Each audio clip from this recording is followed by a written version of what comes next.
ഗുരവേ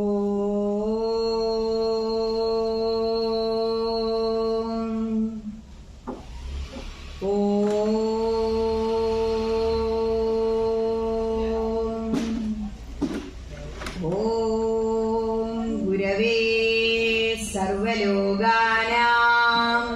വിഷജേ ഭവരോഗിണാം നിധയേ സർവവിദ്യാനാം ദക്ഷിണാമൂർത്തയേ നമഃ.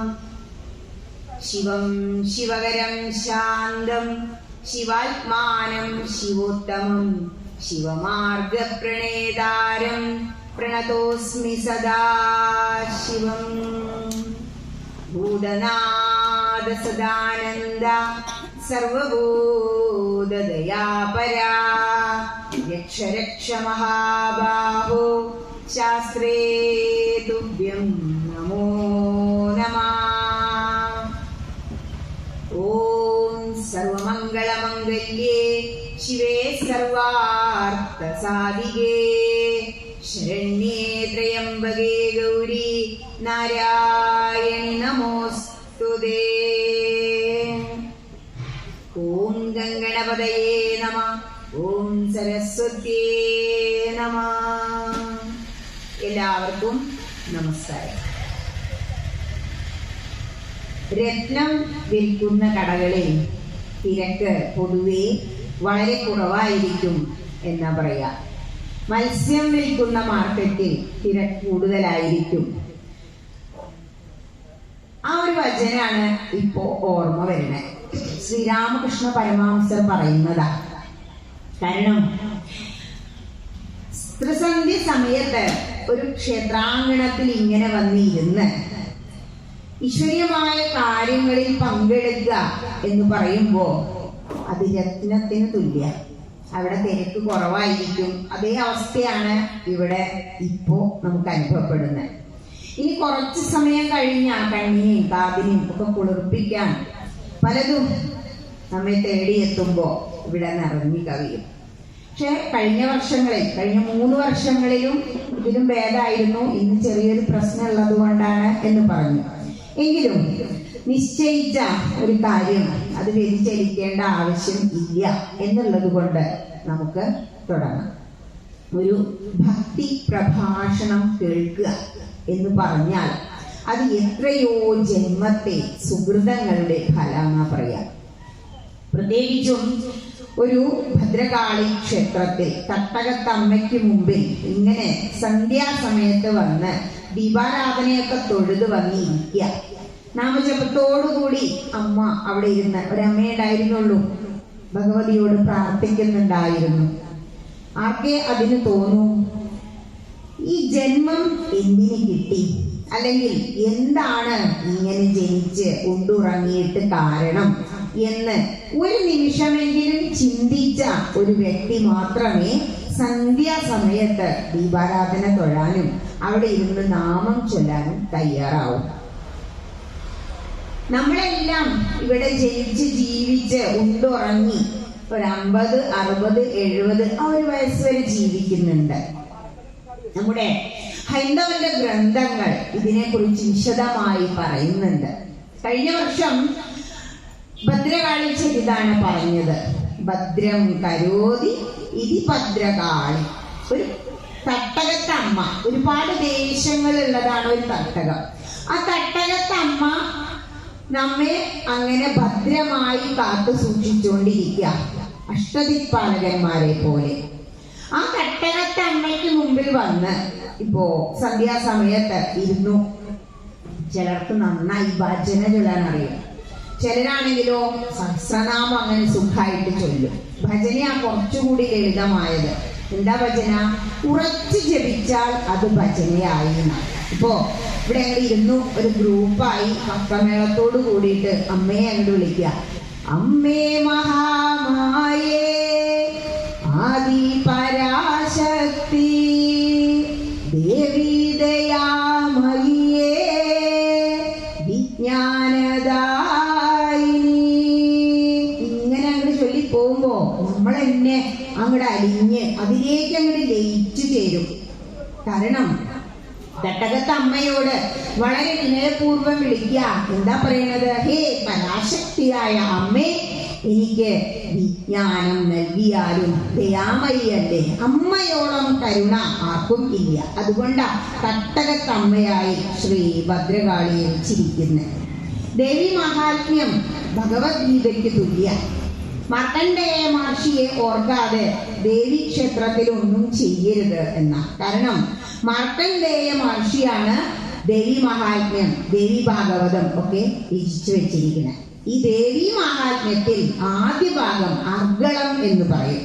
അവിടെ ആദ്യത്തെ ശ്ലോകം കഴിഞ്ഞ രണ്ടാമത്തെ ശ്ലോകം മുതൽ അവസാന ശ്ലോകം, ഒരു 20ഓളം ശ്ലോകങ്ങളിൽ രണ്ടാമത്തെ വരിയായിട്ട് നമുക്ക് കാണാം എന്താണ് നമ്മൾ അമ്മയുടെ അടുത്ത് വന്ന് പ്രാർത്ഥിക്കേണ്ടത് എന്ന്. നമ്മൾ പലതും പ്രാർത്ഥിക്കും, അത് വേണം ഇത് വേണം. ആത്മീയമായ കാര്യത്തേക്കാൾ കൂടുതൽ നമ്മൾ ഭൗതികമായ കാര്യങ്ങൾ ആവശ്യപ്പെടുന്നവരാ ലൗകികർ.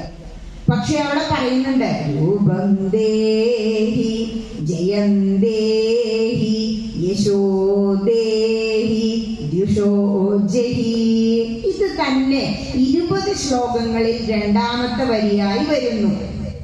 ദേവി മഹാത്മ്യം എന്ന് പറഞ്ഞാൽ ദുർഗാ സപ്തതി എന്ന് പറയാം. ഗീതയിൽ 701 ശ്ലോകം, ദേവി മഹാത്മ്യത്തിലും 700 ശ്ലോകം. ഇപ്പൊ ഹൈന്ദവരൊക്കെ അടിസ്ഥാന ഗ്രന്ഥങ്ങളിലേക്ക് അങ്ങോട്ട് കയറി തുടങ്ങിയിട്ടുണ്ട്. ഇന്നലെയും ഒരു ചേച്ചി വിളിച്ചിട്ട് പറഞ്ഞു, ഗുരുവായൂർ പോയി ടീച്ചറെ വാങ്ങിക്കാൻ പറ്റിയില്ല, തരപ്പെട്ടില്ല, ഒന്ന് എനിക്ക് വരുത്തി തരുമോ? വെറും 110 രൂപയ്ക്കാണ് ഞാൻ വാങ്ങിച്ചത്, ഇന്നലേക്ക് അതിന് 140. അതിനർത്ഥം എന്താ? എഡിഷനുകൾ കൂടി വരുന്നു, ഹൈന്ദവർ ഇതിലേക്ക് വരുന്നു, ഗ്രന്ഥങ്ങളിലേക്ക് വരുന്നു. ഗ്രന്ഥങ്ങളുടെ മഹാത്മ്യം വിശദമായിട്ടെന്ന് പറയാം. അപ്പോ രൂപം ദേഹി, ഹേ അമ്മേ എനിക്ക് രൂപം, അതായത് സൗന്ദര്യം തന്നാലും. അത് കഴിഞ്ഞിട്ട് പ്രാർത്ഥിക്കുന്നതാണ് ജയം ദേഹി, എന്നെ എല്ലായിടത്തും ജയിപ്പിച്ചാലും. ദ്യുഷോ ജഹി, എന്റെ ശത്രുക്കളെ നശിപ്പിച്ചാലും. ഇങ്ങനെ പ്രാർത്ഥിക്കുമ്പോ നമ്മുടെ രൂപം എന്ന് പറയുന്നത്, നമ്മുടെ മനുഷ്യന്റെ രൂപം മാറി മാറി വരിക. ഓരോ വർഷം കഴിയും തോറും നമുക്കത് മനസ്സിലാവും.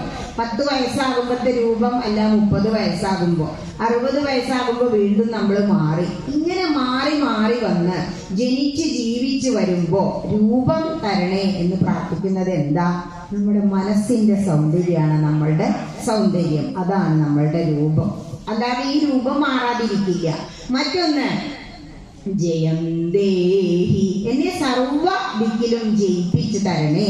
എനിക്ക് ജയിക്കണം, എല്ലാവരുടെയും വിചാരം അതാ. പക്ഷെ ജീവിതത്തിൽ നമ്മൾ ആത്മീയമായി ആരെ ജയിക്കേണ്ടത്? ഇന്ദ്രിയ ജയം തരണേ.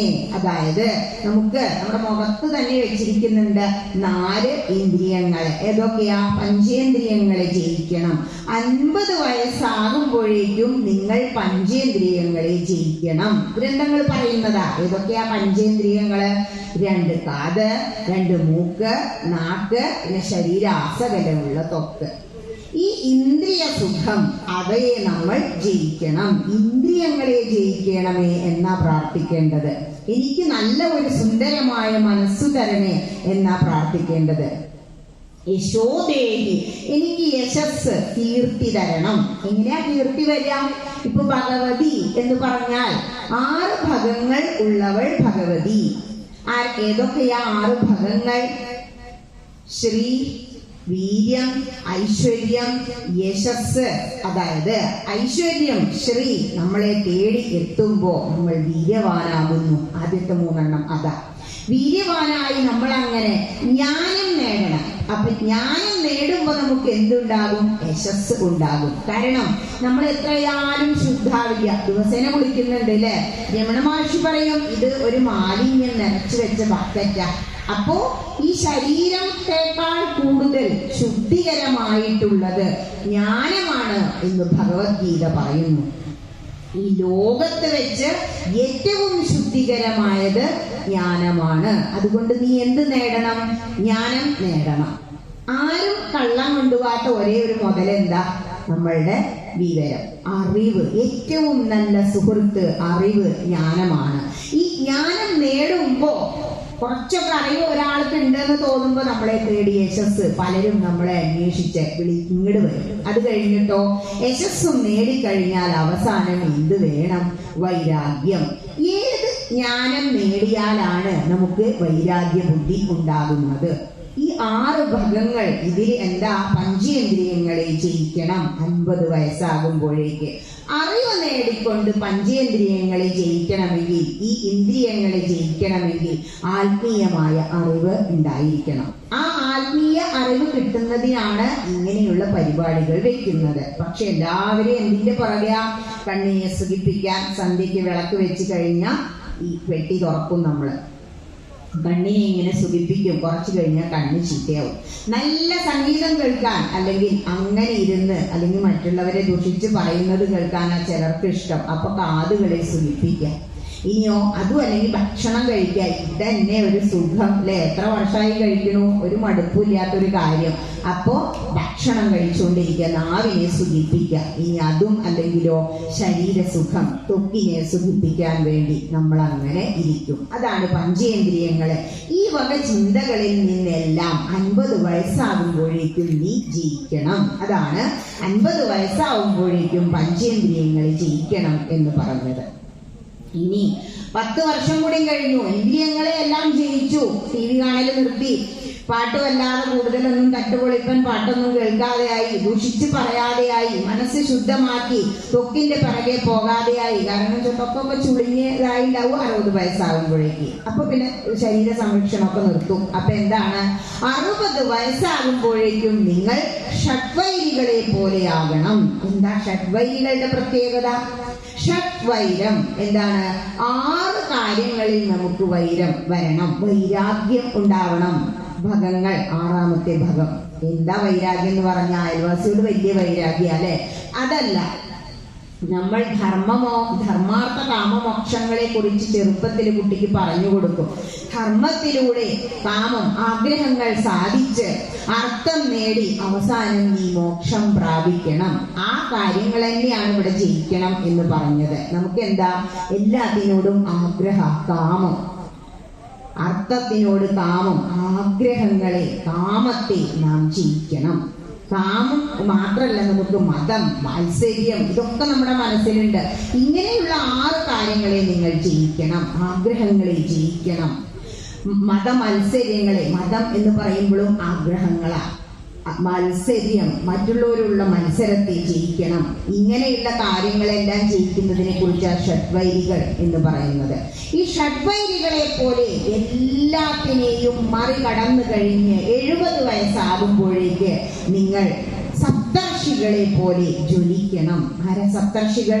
7 ഋഷീശ്വരന്മാരെ കുറിച്ച് പറയുന്നുണ്ട് രാമായണത്തിലെ. സപ്തർഷികൾ വന്നു, രത്നാകരൻ എന്ന കാട്ടാളൻ പിടിച്ചു പറിക്കാൻ ചെന്നപ്പോ അവരുമായുള്ള ഒരു നിമിഷ നേരത്തെ സത്സംഗത്താൽ അദ്ദേഹം വാൽമീകി മഹർഷിയായി മാറി എന്ന് പറയുന്നുണ്ട്. ഇന്ന് ലോകം മുഴുവൻ രാമായണത്തിന്റെ പിറകെ. അയോധ്യയിൽ രാമക്ഷേത്രം ഓപ്പൺ ആകുന്ന ദിവസത്തേക്ക് 21 രാജ്യങ്ങളിൽ നിന്ന്, അറബ് രാജ്യങ്ങളിൽ നിന്ന് പോലും കലാപ്രതിഭകൾ വന്ന് അവരുടെ കല അവിടെ അവതരിപ്പിച്ചു. അതിനും അപ്പുറം സർവ്വ രാജ്യങ്ങളിൽ നിന്നും എല്ലാ ഭാഷകളിലും ഉള്ള രാമായണം അവിടെ എത്തി. രാമന്റെ അയനം, രാമസ്യ അയനം, രാമ എന്ന ആ 2 അക്ഷരമുള്ള നാമാണത്രേ ഭഗവാൻ ഏറ്റവും ഇഷ്ടം. കാരണം രാമശ്ച രാമ കൃഷ്ണ കൽക്കി ജനാർദ്ദന ഓർമ്മസൂത്രത്തിൽ പറയുന്നു. അപ്പോ രാമനായി അവതരിച്ച ഭഗവാനെ കുറിച്ച് സന്ധ്യാസമയത്ത് അങ്ങനെ കേട്ടുകൊണ്ടിരിക്കുക രാമായണം. അപ്പോ സപ്തർഷികളെ കുറിച്ച് രത്നാകരൻ, വാൽമീകി, ഇത്രയും മനസ്സിലായി. ഈ സപ്തർഷികളെ നമ്മൾ കുട്ടികളോട് പറയും, പാറ്റേൺ പഠിപ്പിക്കുമ്പോ, നക്ഷത്രങ്ങളെ കുറിച്ച് പഠിപ്പിക്കുമ്പോ, ആകാശത്തേക്ക് നീ സൂക്ഷ്മമായി നോക്കിയാൽ നിനക്ക് സപ്തർഷികളെ കാണാം. ഒരു ഗ്രൂപ്പ് ഓഫ് സ്റ്റാർസ്, ഒരു കൂട്ടം നക്ഷത്രങ്ങളുടെ പേരാണ് സപ്തർഷി എന്ന് പറയുന്നത്. അതിനെക്കുറിച്ച് നാരായണീയത്തിലും പറയുന്നുണ്ട്. 7 മുനിമാരെ കുറിച്ച് പറയുന്നുണ്ട്. ഭൃഗു, ക്രതു, പുലഹ, പുലസ്ത്യ ഒക്കെ പറഞ്ഞിട്ട്. അങ്ങനെ സപ്തർഷികളെ പോലെ നീ ഉയരണം 70 വയസ്സാകുമ്പോഴേക്ക്. ഈ 80 വയസ്സ് വരെ ഉണ്ടെങ്കിലോ അഷ്ടദിക്പാലകന്മാരെ പോലെ ജ്വലിക്കണം. അഷ്ടദിക്പാലകന്മാർ പണ്ട് വേദകാലഘട്ടത്ത്, അതായത് അത്രയും പണ്ട്, കൃതയുഗം, കൃതം ത്രേതം ദ്വാപരം കലി, കൃതയുഗ കാലഘട്ടത്തിൽ അഷ്ടദിക്പാലകന്മാരുണ്ടായിരുന്നില്ല. വിവിധ തരം ആദിത്യന്മാരാണ് അത്ര ദിക്കുകൾ കാത്തിരുന്നത്. പക്ഷേ പിന്നീട് മറ്റ് യുഗങ്ങൾ വന്നപ്പോൾ അഷ്ടദിക്പാലകന്മാരാണ് 8 ദിക്കുകളും കാക്കുന്നത്. അപ്പോ ഈ അഷ്ടദിക്പാലകന്മാരുടെ പ്രത്യേകത എന്താ? ഇപ്പോ നമ്മുടെ വീടാണെങ്കിൽ വടക്ക് കിഴക്ക് ഭാഗത്ത് ഒന്നും കൂട്ടിയിടരുത്. എന്താ? അത് ഈശാനകോണ എന്ന് പറയും. വടക്കാര കുബേരന, ധനം സമൃദ്ധിയില. തെക്കോട്ടാണെങ്കിലോ നമ്മളൊന്നും ചെയ്യില്ല, കാരണം അവിടെ യമന. ഇതിന്റെയൊക്കെ ഇടയിലും വരുന്നുണ്ട് ഓരോ ദിക്കുകൾ. അങ്ങനെയാണ് 8 ദിക്കുകൾ. ഈ അഷ്ടദിക്കുകളും പാലിക്കുന്നതിന് വേണ്ടി അഷ്ടദിക്പാലകന്മാർ ഇങ്ങനെയാണോ? എവിടെയാ അവരെ നിൽക്കുന്നത്? ആകാശത്താന്നാ പറയുന്നത്. ആകാശത്ത് നിന്നുകൊണ്ട് ആദിത്യനെ പോലെ സർവകർമ്മ സാക്ഷിയായി നമ്മുടെ എല്ലാ കാര്യങ്ങളും നോക്കി വെക്കുന്നു അഷ്ടദിക്പാലകർ. ഈ ക്ഷേത്രത്തെ പരിപാലിക്കുന്നത് അഷ്ടദിക്പാലകര. അവരെ പോലെ നീ വിളങ്ങണം 80 വയസ്സാകുമ്പോഴേക്ക്. ഇനി 90 വയസ്സാകും ഉണ്ടാവുകയാണെങ്കിലോ ഉറപ്പൊന്നുമില്ല ഈ ഫാക്ടം ബോസിന്റെ കാലത്ത്. ഇനി അഥവാ ഉണ്ടായി എങ്കിൽ നീ നവഗ്രഹങ്ങളെ പോലെ ചൊലിക്കണം. ഇതെല്ലാം ഗ്രന്ഥങ്ങൾ പറഞ്ഞു വെച്ചിരിക്കുന്നുണ്ട്. നവഗ്രഹങ്ങൾ നിത്യക്ഷേത്രങ്ങളിലും ഉപദേവതകളായിട്ടാ കാണുക. ഇനി കണ്ടാലോ ഏതൊക്കെയാ നവഗ്രഹങ്ങൾ? നമ്മളെല്ലാവരും ജ്യോതിഷത്തിലൊക്കെ വിശ്വസിക്കുന്നതാ. ജ്യോതിഷം ശാസ്ത്രത്തിന്റെ കണ്ണാണ് എന്നാ പറയാ. അപ്പോ ഈ ജ്യോതിഷം വിശ്വസിക്കുന്നവർ നവഗ്രഹങ്ങളെ കുറിച്ച് അറിയും. ആദിത്യനാണ് അതില്. ശരിക്കും നമ്മുടെ സയൻസ് പറയാ അതൊരു സ്റ്റാറാണ്, ഗ്രഹമല്ല. പക്ഷെ ജ്യോതിഷ ശാസ്ത്രപ്രകാരം ആദിത്യനും നവഗ്രഹങ്ങളിൽ വരുന്നു. ചന്ദ്രൻ, കുജൻ ഇങ്ങനെ വരുന്നു. പിന്നെ മറ്റതൊക്കെ നമ്മുടെ മറ്റ് ഗ്രഹങ്ങൾ തന്നെ സാധാരണ സയൻസിൽ പഠിക്കുന്ന ഈ നവഗ്രഹങ്ങളെ പോലെ നമ്മൾ ജ്വലിക്കണം. ഇങ്ങനെ ആവണമെങ്കിൽ നമ്മൾ എന്ത് ചെയ്യണം?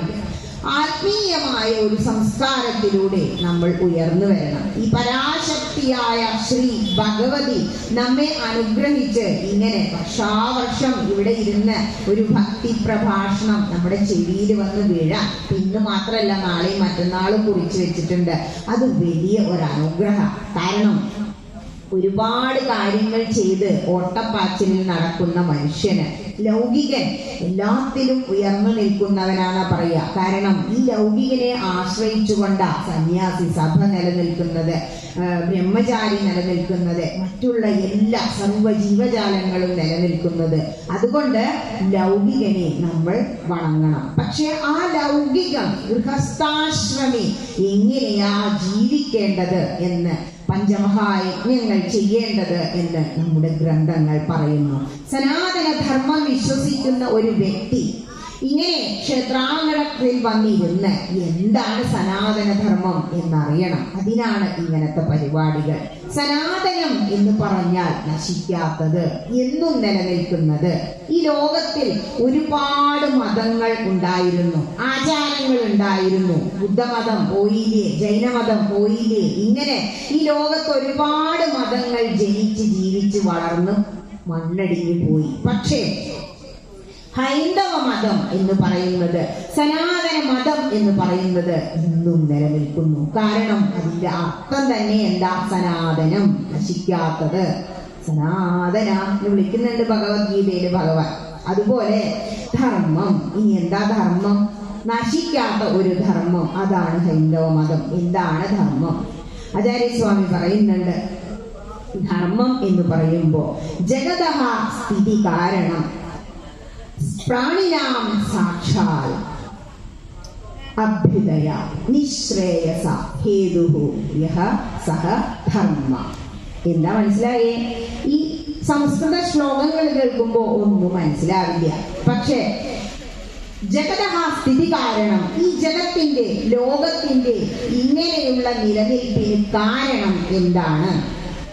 പ്രാണിനാം സാക്ഷാൽ, എല്ലാ പ്രാണികളിലും പ്രാണനായി നിലനിൽക്കുന്ന ആ ആത്മാവ് അത് എന്തിനു വേണ്ടി ശ്രമിച്ചുകൊണ്ടിരിക്കുന്നു? ഓരോ ജീവജാലങ്ങളും അഭ്യുദയ നിശ്രേയസ. അഭ്യുദയം എന്ന് പറഞ്ഞാൽ അവന്റെ ഉയർച്ച, അഭ്യുദയകാംക്ഷി എന്നൊക്കെ പറയാറില്ലേ? നിശ്രേയസ, നിശ്രേയസ എന്ന് പറഞ്ഞാൽ താഴ്ച. എങ്ങനെയാ ഉയർച്ചയും താഴ്ചയും ഉണ്ടാവണേ? അപ്പൊ നമ്മൾ ജനിച്ച് ജീവിച്ചു ഓരോ കാര്യങ്ങളൊക്കെ മുത്തശ്ശി പറഞ്ഞു തരും. അപ്പൊ നമ്മൾ അതിനെ അനുസരിക്കാതെ, പ്രത്യേകിച്ച് ഇപ്പോഴത്തെ ജനറേഷൻ, പക്ഷെ എവിടുന്ന് അവർക്ക് ഇതൊക്കെ മനസ്സിലായേ? നമ്മുടെ പൂർവികർ ധർമ്മശാസ്ത്ര ഗ്രന്ഥങ്ങൾ അറിവുള്ളവരായിരുന്നു. അതിൽ നിന്നും എടുത്തത്, അല്ലാതെ മുത്തശ്ശി വെറുതെ പറയുന്നതല്ല. സന്ധ്യാമ്പ വിളക്ക് വെക്കണം, ഓരോ കാര്യങ്ങളും. ഇപ്പൊ ഷോഡശ സംസ്കാരം ഹൈന്ദവന്റെ, പലരും അതിലൂടെ പോകുന്നു, അത് അനുസരിച്ച് ജീവിക്കുന്നു മറ്റു മതസ്ഥർ പോലും. എന്താ ഷോഡശ സംസ്കാരം? നമ്മുടെ മതഗ്രന്ഥങ്ങളിൽ സനാതന ധർമ്മം പറഞ്ഞു വെച്ചിരിക്കുന്നതാ, ധർമ്മശാസ്ത്രത്തിൽ പറഞ്ഞതാ. 16 ചടങ്ങുകൾ നമ്മൾ ജനിച്ച് മരണം വരെ ഉണ്ട്. ജനനം എന്ന് പറയുമ്പോൾ ഗർഭാധാനം മുതൽ അന്ത്യേഷ്ടി വരെയുള്ള കാര്യങ്ങൾ. ഒരു കുഞ്ഞ് ഗർഭത്തിൽ പ്രവേശിക്കുന്നതോടുകൂടി അവന്റെ ജീവിതം ഈ ഭൂമിയിൽ ആരംഭിക്കുന്നു. അത് കഴിഞ്ഞ് ജനിച്ചു വീഴുമ്പോഴുള്ള ചടങ്ങ്.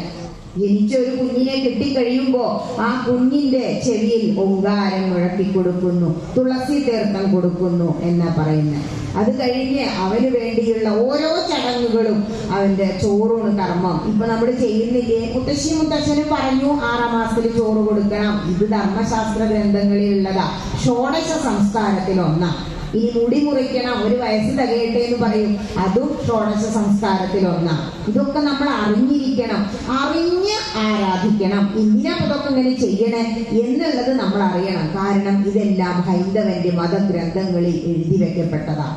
ഇനി അതും കഴിഞ്ഞ കുട്ടിക്ക് ബ്രഹ്മചര്യം, 4 ആശ്രമങ്ങളിലെ ബ്രഹ്മചര്യം ഗുരുകുലത്തിലേക്ക് പറഞ്ഞയക്കുന്നത്. ഗുരുകുലത്തിൽ നിന്ന് തിരിച്ചു വരുമ്പോ ഒരു ഉപദേശം കൊടുക്കൂത്രേ ഈ ഗുരു കുട്ടിക്ക്. നമ്മുടെ അക്കാദമിക്കിൽ ഇപ്പൊ ഇല്ലാതെ പോകുന്ന ഒരു കാര്യമാണ്. എന്തുപദേശാ കിട്ടുന്നത്? വലിയ ഡീലിറ്റും PhD ഒക്കെ എടുത്താൽ വലിയ തൊപ്പിയൊക്കെ വെച്ച് ഫോട്ടോക്കെ അണിഞ്ഞ് ആരാധിക്കും. നമ്മൾ കുറെ ഫോട്ടോ എടുക്കും, സ്റ്റാറ്റസ് ഒക്കെ വെക്കും. പക്ഷെ ജീവിതത്തിൽ എന്തെങ്കിലും ഒരു ഉന്നതിക്ക് വേണ്ടിയുള്ള ഉപദേശം നമ്മുടെ അക്കാദമിക്കിൽ നിന്ന് നമുക്ക് കിട്ടുന്നില്ല.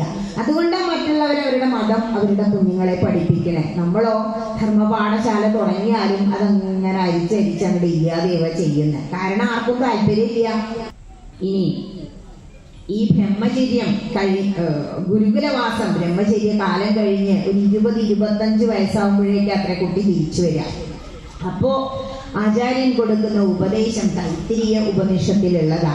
അതായത് ഉപദേശിച്ചു കൊടുക്കുക, സത്യം വദ, ധർമ്മം ചര, ഗുരുജനാൻ നമ, സ്വാധ്യായതമ പ്രമദ, മാതൃദേവോ ഭവ. അതിന്റെ അവസാനാട്ടോ, പിതൃദേവോ ഭവ, ആചാര്യദേവോ ഭവ, അതിഥിദേവോ ഭവ. ഇപ്പൊ ഇതെങ്കിലും ഉണ്ടോ? എവിടെയെങ്കിലും കാണുന്നുണ്ടോ? ഇങ്ങനെയാ ധർമ്മത്തിലൂടെ നീ അർത്ഥം സമ്പാദിക്കണം. ധർമാർത്ഥ കാമമോക്ഷം ഉപദേശിക്കുമ്പോ ഇപ്പോഴത്തെ തലമുറ സത്യം വദ ഒന്ന് ആലോചിച്ചു നോക്കൂ. എങ്ങനെയെങ്കിലും ധർമ്മത്തിലൂടെ ഒന്നും വേണമെന്നില്ല, എനിക്ക് സുഖിച്ച് ജീവിക്കണം. അതാണ് ആത്യന്തിക ലക്ഷ്യം എന്നാ വിചാരം. സുഖിച്ച് ജീവിക്കാനുള്ളതെല്ലാം നേടും. ധർമ്മത്തിലൂടെ അല്ലാതെ എന്ത് ചെയ്യും? അർത്ഥം സമ്പാദിക്കും. അവിടെ തന്നെ പിഴച്ചു. പിന്നെയോ ഇനി സത്യം വധ ഇല്ല, അപ്പൊ തന്നെ ധർമ്മത്തിലൂടെ ചരിക്കാൻ കഴിയില്ല. ധർമ്മം ചര ഇല്ലാതെയും കൊണ്ടിരിക്കുന്നു. പിന്നെയോ ഗുരുജനാൻ നമ. ആരൊക്കെയാ നമ്മുടെ ഗുരുക്കൾ? നമുക്ക് അറിവ് പകർന്നു തരുന്ന എല്ലാവരും നമ്മുടെ ഗുരുക്കന്മാരാ.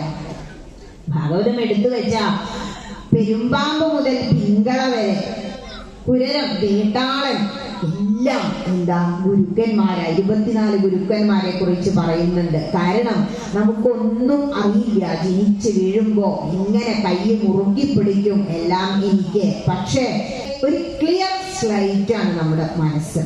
പിന്നെ എല്ലാ അറിവുകളും നമ്മൾ മറ്റുള്ളവരിൽ നിന്നും നേടുന്നതാണ്. അമ്മയാണ് കുട്ടിക്ക് ഓം നമഃശിവായ എന്ന ശിവപഞ്ചാക്ഷരി മന്ത്രം ഉപദേശിച്ചു കൊടുക്കുന്നത്. ഈ പഞ്ചാക്ഷരി മന്ത്രം വേദമന്ത്ര, യജുർവേദത്തിലെ ശ്രീരുദ്രചക്രത്തിലുള്ളതാ. ഇതൊന്നും നമുക്ക് അറിയില്ല. പക്ഷെ ആ ഓം നമഃശിവായ മന്ത്രം സന്ധ്യാമ്പയിരുന്ന് ജപിക്കൂ എന്ന് പറഞ്ഞ് അവൻ ഗുരുകുലത്തിൽ വിടുന്നത് വരേക്ക്, ഗുരുകുലം കഴിഞ്ഞ് ഒരു 25 വയസ്സാകുമ്പോ തിരിച്ചു വരുമ്പോഴേക്കും ബ്രഹ്മചര്യം കഴിഞ്ഞ് അവൻ എന്ത് ചെയ്യുന്നു? ഗൃഹസ്ഥാശ്രമത്തിലേക്ക് പ്രവേശിക്കുന്നു. വിവാഹത്തിനെ കുറിച്ച് ഒരന്തോ ഇല്ലാതെ എല്ലാവരും അത് ചെയ്തുകൊണ്ടിരിക്കുന്നത്. ആ പാണിഗ്രഹണ മന്ത്രാർത്ഥവും ഓർക്കണം. എന്ന് രാമായണം പറയുന്നുണ്ട്. അതായത് ഞാൻ നിന്നെ പരിപാലിച്ചു കൊള്ളാം, ഒരിക്കലും നിന്നെ വിഷമിപ്പിക്കില്ല, അങ്ങനെ ഒരുപാട് അർത്ഥങ്ങളുള്ള വലിയ വലിയ മന്ത്രങ്ങളാണ്. അപ്പോ ഭാര്യയും ചൊല്ലുന്ന മന്ത്രങ്ങളുണ്ട് അവിടെ. അവരുടെ എല്ലാ കുറവുകളും അറിഞ്ഞു കണ്ട് ഒന്നിച്ച് ജനിച്ച് ജീവിച്ച് മരിക്കും എന്നുള്ള മന്ത്രം, പാണിഗ്രഹണ മന്ത്രം. ഇതൊക്കെ കഴിഞ്ഞ് വീട്ടിൽ സന്ദർശിച്ചു വരുമ്പോ ആ വീടിന്റെ വിളക്കായി അമ്മ അവിടത്തെ ഐശ്വര്യായിരുന്നു, വിളക്കായിരുന്നു. അതാർക്ക് കൈമാറുന്നു? മരുമകൾക്ക് കൈമാറുന്നു. ഇതൊക്കെ ഹൈന്ദവന്റെ ഷോഡശ സംസ്കാരത്തിൽ വരുന്നതാ. ഇനിയോ അവിടെ വന്നാൽ ഇവിടെയാണ് ഗർഭാധാനത്തിന്റെ പ്രസക്തി. ഇപ്പോഴത്തെ കാലഘട്ടത്തിൽ 12 മണി ആവുന്നത് വരെ എന്താ, ഈ നെറ്റിലും കളിച്ചിരിക്കും, പിന്നെയാണ് ഉറക്കവും എല്ലാം. അങ്ങനെ ചെയ്യരുത് എന്നാ. ഇത്ര യാമത്തിനുള്ളിൽ, അതായത് രാത്രി ഒരു 9:30-10 മണിക്ക് ശേഷം 12 മണിയുടെ ഉള്ളിൽ ഗർഭാധാനം നടക്കണം എന്നാ. അങ്ങനെ അല്ലാതെ ആവുമ്പോഴാ എത്ര കുട്ടികളാണ് മന്ദബുദ്ധികളായിട്ടും അംഗവൈകല്യം ഉള്ളവരായിട്ടും ജനിക്കുന്നത്. ആലോചിച്ചു നോക്കൂ. ഷോഡശ സംസ്കാരം ഒന്നും അറിയില്ല. പിന്നെയും കൊണ്ട് സീമന്തം, പുംസവനം അങ്ങനെയൊക്കെ പറഞ്ഞ് ഇനി ജീവിക്കുമ്പോ നീ എങ്ങനെ ധർമ്മത്തിലൂടെ ജീവിക്കണം, എങ്ങനെ ഒരു ഗൃഹസ്ഥാശ്രമി ജീവിക്കണം, ഹൈന്ദവന്റെ ആചാരങ്ങൾ പറഞ്ഞു വെച്ചിരിക്കുക. നമ്മളോ ധർമ്മം കൊടുക്കണം, ധർമ്മത്തിലൂടെ ജീവിക്കണം. നമ്മുടെ മനസ്സിൽ എന്താ ധർമ്മം എന്നാ? ധർമ്മം എന്ന് പറഞ്ഞ ആരെങ്കിലും വന്നാൽ കൊടുക്കുക, ധർമ്മക്കാരൻ വന്നു എന്നാ പറയുന്നേ ചെയ്യുക. അതായത് ഷെയറിങ്, കെയറിങ്, ക്യൂറിങ്. ഇത് മൂന്നും ഇല്ല. ഷെയറിങ്, പങ്കുവെക്കാനുള്ള ഒരു മനസ്സ് അത് നിനക്കുണ്ടായിരിക്കണം. നമ്മൾ ഭൂതയജ്ഞം എന്ന് പറയും. ഭൂതങ്ങൾ എന്ന് പറഞ്ഞ ജീവജാലങ്ങളാ. അവർക്ക് യജ്ഞം നടത്തുന്നതാണ് എന്ത്? അവർക്ക് ഭക്ഷണം കൊടുക്കുന്നത്. പരിപ്പൊടി കൊണ്ട് കോലം വരയ്ക്കുന്നില്ലേ, അത് ഭൂതയജ്ഞം. അതുപോലെ ഉച്ചയ്ക്ക് ഭക്ഷണം നമ്മൾ വിളമ്പുന്നതിന് മുമ്പ് ഒരു തവി പുറത്തു കൊണ്ടുപോയി വെച്ചാല് എന്നാലും കക്കയും മൈനയും ഒക്കെ വന്ന് തിന്നും. കാരണം ഇവരെല്ലാം പരിപാലിക്കേണ്ടത് ഒരു ഗൃഹസ്ഥാശ്രമിയുടെ കടമയാണ്. ഇപ്പൊ സന്യാസി സഭ അവരധ്വാനിക്കുന്നുണ്ടോ? ജപിച്ചും നാമം ചൊല്ലി ഇരിക്കല്ലേ, ധ്യാനിച്ചും. അവരെ കൂടി പുലർത്തുന്നതാരാ? ഗൃഹസ്ഥാശ്രമത്തിൽ ഇരിക്കുന്നവരാ. അതുകൊണ്ടാണ് കുടുംബം നോക്കിയ കാശിക്ക് പോണ്ട എന്ന് പറയുന്നത്. ഇങ്ങനെ ഓരോ കാര്യങ്ങളും കഴിഞ്ഞ് മനുഷ്യൻ ചിന്തിക്കുക, ധർമ്മത്തിലൂടെ നീ സഞ്ചരിക്കണം എന്നൊക്കെ പറഞ്ഞു. ഒരുപാട് കാലം ഇങ്ങനെ ഉണ്ടുറങ്ങി ജീവിക്കുന്നതിനിടയ്ക്ക് എവിടെ നിന്നെങ്കിലും ഒരു ആത്മീയമായ പ്രഭാഷണം കേട്ട് കഴിയുമ്പോൾ അവൻ ചിന്തിക്കും, ഈ പ്രപഞ്ചത്തിന്റെ രഹസ്യം എന്താണ്? ഇപ്പോ ഒരാൾ മരിക്കുമ്പോ, മരണ വീട്ടിൽ നിന്ന് വരുമ്പോ വിചാരിക്കുത്രേ, ഞാനും നാളെ അങ്ങനെ കിടക്കണ്ടേ? അപ്പൊ തീരുമാനിക്കുത്രേ, ഇനി ഞാൻ നല്ല കാര്യങ്ങൾ മാത്രമേ ചെയ്യുന്നുള്ളൂ. പക്ഷേ എന്നിട്ടോ ഒരു കുളി കഴിഞ്ഞ് കുറച്ച് സമയം കഴിഞ്ഞാൽ അത് മറന്നു. മറവി അനുഗ്രഹമൊക്കെ തന്നെയാ. പക്ഷേ നമ്മൾ എന്ത് ചിന്തിക്കുന്നില്ല, ഈ പ്രപഞ്ചത്തിന്റെ രഹസ്യം എന്താണ്? ഇങ്ങനെ ജനിച്ച് ജീവിച്ച് മരിച്ചു പോകുന്നതിന്റെ അർത്ഥം ആദ്യം നമ്മൾ ചിന്തിക്കേണ്ട കാര്യം അതാ. ഈ പ്രപഞ്ചത്തിന്റെ രഹസ്യം എന്ത്? അപ്പൊ ഈ പ്രപഞ്ചത്തിലേക്ക് ഇങ്ങനെ നോക്കുമ്പോ, അപ്പൊ നമ്മുടെ നാല് പുറത്തേക്ക് തന്നെ നോക്കുമ്പോ കാണാം കുറെ ജീവജാലങ്ങള്, വലിയ ജീവജാലങ്ങൾ ചെറിയ ജീവജാലങ്ങളെ ഭക്ഷിക്കുന്നത് ഒക്കെ നമുക്ക് കാണാം. അപ്പോ ഇതെല്ലാം ഇങ്ങനെ നിലനിന്ന് പോകുന്നുണ്ട്. ഇപ്പൊ എത്ര മീനിന് മുക്കുവന്മാര് പിടിച്ചാലും പിന്നെയും അത്രയും മീനുകൾ ഉണ്ടാവുന്നു. അതുപോലെ തന്നെ സിംഹം, ആന, ഇങ്ങനെയുള്ള ജീവജാലങ്ങളെല്ലാം ഉണ്ടായിക്കൊണ്ടിരിക്കുന്നു. പക്ഷെ വലിയ ജീവജാലങ്ങൾ ചെറിയ ജീവജാലങ്ങളെ കൊന്നു തിന്നുന്നുണ്ട്. എല്ലാം ഇങ്ങനെ ഇതുപോലെ ഇങ്ങനെ മുന്നോട്ട് പോകുന്നത് എന്തുകൊണ്ട്? ആരാണ് ഇത് നിയന്ത്രിക്കുന്നത് എന്നാണ് പിന്നെ ചിന്തിക്കേണ്ടത്. എല്ലാത്തിനും പിറകിൽ ഒരു നിയന്താവ് ഉണ്ട്. ഒരു നിയമവ്യവസ്ഥ ഈ പ്രപഞ്ചത്തിന്റെ നിലനിൽപ്പിനുണ്ട്. നമുക്ക് തോന്നുന്നു നമ്മൾ കാരണം അതൊക്കെ ഇങ്ങനെ നിലനിൽക്കുന്ന, ഒരിക്കലും അല്ല. ഭഗവാൻ തീരുമാനിച്ചു വെച്ചതാ. അപ്പൊ നമ്മൾ പ്രപഞ്ചത്തിലെ ഈ ശക്തികളെ കുറിച്ച് ചിന്തിക്കും, ഈശ്വര ചിന്തയിലേക്ക് മനസ്സ് മാറും. അപ്പൊ ചിന്തിച്ചു നോക്കണം, ആരാണ് ഈ നിയന്താവ്? ഈശ്വര ചൈതന്യം, ഭഗവാൻ തന്നെ ഒക്കെ നിയന്ത്രിക്കുന്നത്, നമ്മുടെ കഴിവൊന്നും അല്ല. അപ്പൊ നമ്മളൊരു കാര്യം തീരുമാനിച്ചുറച്ചു, ഇന്ന് എന്തായാലും തൊണ്ടർവള്ളിക്കാവിൽ പോണം, പ്രഭാഷണം കേൾക്കണം. പക്ഷെ പലർക്കും വരാൻ പറ്റുന്നില്ല എന്ന് കൂട്ടിക്കോളൂ. ഭഗവാന്റെ തീരുമാനം അത്രയൊക്കെ മതി, നിനക്ക് അത്രേ യോഗമുള്ളൂ. കാരണം ഒരുപാട് ജന്മത്തിലെ സുഹൃതത്തിന്റെ പുണ്യമാണത്രേ ഈശ്വര കഥകൾ കേട്ട് ഇങ്ങനെ സന്ധ്യാമ്പിരിക്കാൻ കഴിയാന്നുള്ളത്. അത് കിട്ടാത്തവർക്ക് ദുരിതം തീരാത്തത് കൊണ്ട് അവിടെ എത്താൻ കഴിയില്ല. ഇനി അപ്പോ ആരാണ് നിയന്താവ് എന്ന് ചിന്തിക്കുന്നതോടൊപ്പം ഞാൻ ആരാണ് അതും നമ്മൾ ചിന്തിക്കണം. ഞാൻ ആരാണ് ചിന്തിക്കുമ്പോൾ നമുക്ക് ഒരുപാട് അഡ്രസ്സ് ഉണ്ടാവൂലേ? നമ്മുടെ മനസ്സിൽ അഡ്രസ്സ് വരും, ഇന്ന ഭാഗത്ത്, ഇന്ന ഹൗസിലെ, ഇന്ന ആളെ കുട്ടിയുടെ കുട്ടി എന്നൊക്കെ നമ്മൾ പറയും. പക്ഷെ മരിച്ച് ആ മോർച്ചറിയിൽ അങ്ങനെ കിടക്കുന്ന ഒരുപാട് ശവങ്ങളെ കുറിച്ച് നിങ്ങൾ ചിന്തിച്ചു നോക്കൂ. കീറി മുറിച്ച് പഠിക്കാൻ വേണ്ടി മെഡിക്കൽ കോളേജുകളിൽ വെച്ചിരിക്കുന്ന ആ ശവശരീരങ്ങൾക്ക് എന്ത് അഡ്രസ്സാ ഉള്ളത്?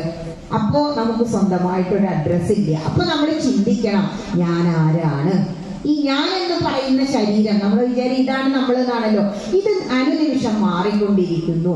മാറ്റമില്ലാത്തത് എന്താണ് ഈ പ്രകൃതിയില്? അത് ഈ ജഗത്തിന്റെ നിയന്താവ് മാത്രമാണ്. അപ്പൊ പിന്നെ എന്താ നമ്മൾ ആലോചിക്കേണ്ടത്? ആ നിയന്താവിനെ നമ്മൾ എങ്ങനെ പ്രാപിക്കാം?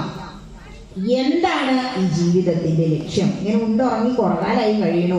അയൽവാസി ഇതേ ഉണ്ടുറങ്ങി കുറെ 60-70 വയസ്സു മരിച്ചു, എന്നും ആരും അറിഞ്ഞില്ല. എത്രയോ പേര് മരിച്ചു പോണൂല്ലേ, എത്രയോ പേര് ജനിക്കുന്നു. പക്ഷെ ഇവിടെ ജനിച്ച് ജീവിച്ച് കേവലം 32 വർഷമേ ജീവിച്ചുള്ളൂ ആചാര്യസ്വാമികൾ, ശങ്കരാചാര്യസ്വാമി. ഇന്നും ഹൈന്ദവൻ അദ്ദേഹത്തെ ഓർക്കുന്നു. എന്താ നമ്മൾ ചൊല്ലാറുള്ളത്?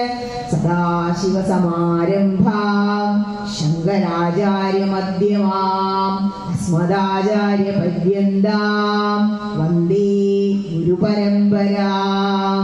ഗുരുപരമ്പരകളെ കുറിച്ച് ഓർക്കുമ്പോ ആചാര്യസ്വാമിയെ നമ്മൾ ഓർക്കുന്നു. സദാശിവ സമാരംഭ, മഹാദേവനാണ് ഗുരുക്കന്മാരിലും ഗുരു.